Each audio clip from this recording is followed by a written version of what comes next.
Okay, yo, what's going on?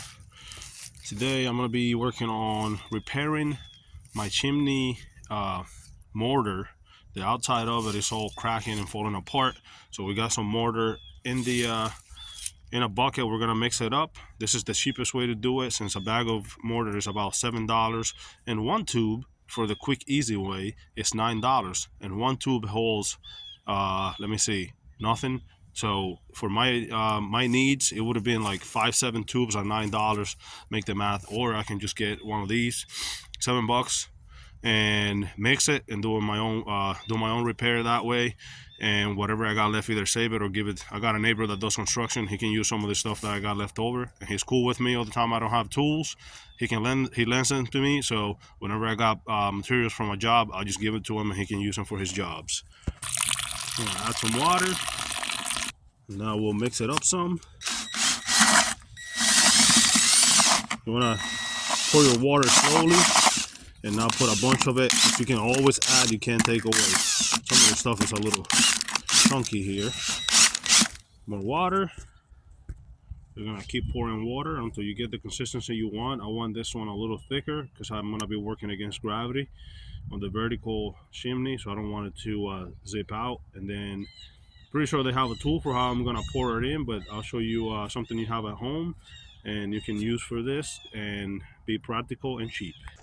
All right, so we mixed it to a nice kind of thicker mixture and clean up the side of the bucket. I'm gonna clean my mixer and let this rest just a couple minutes, and I made sure I went all around the edges because stuff when you mix it usually hides in the corners. So just to make sure you want to make sure you get everything. So we're good there. That's how I want it. Kind of looks a little runny, but I think once I give it 2 or 3 minutes here to settle a little bit, it'll be fine. So we're gonna give this a try. I'm doing a little bit at a time, so I don't want to have a bunch of wasted mortar. And I'll show you what I got going on up on the chimney outside. All right, so this is what I got going on here. I tried, like I said earlier, I got tried some of those tubes. I didn't really. It's not even settle yet or set. It's like soft. So I got these holes here. Some of them I cleaned out, took some of this stuff out. So what am I gonna use to get the mortar in there? Nothing more and nothing less than a sandwich bag. So I'm gonna fill it up with mortar. I'm gonna cut a hole in the corner, and I'm just gonna squeeze the mortar in there, starting from the top and going on work. Actually, I think I'll be starting at the bottom, so the stuff that's up above has something to rest on. So again, you just fill that up, zip it lock, and then cut a little corner here, and then you can squeeze it in. That should be sufficient to get you a good push down into the cracks. So let me get this filled up and see how it works. Okay, so I have my bag full.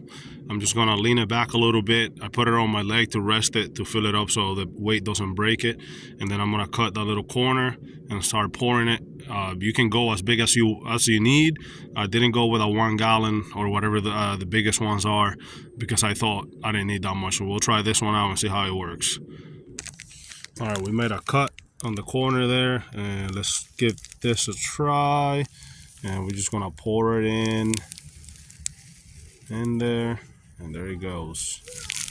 Push. Oh, it popped out the other way. So I only got 2 set of hands here. I don't have my tripod on me, so I'm gonna need my other hand to get this going. And many minutes later, this is what I ended up with. You could see earlier I had a big gaps in there. My method of using that plastic bag wasn't that great, because of when you're trying to push the mortar through the hole, it doesn't matter really how big you make it, it kind of gets clogged with all the grains.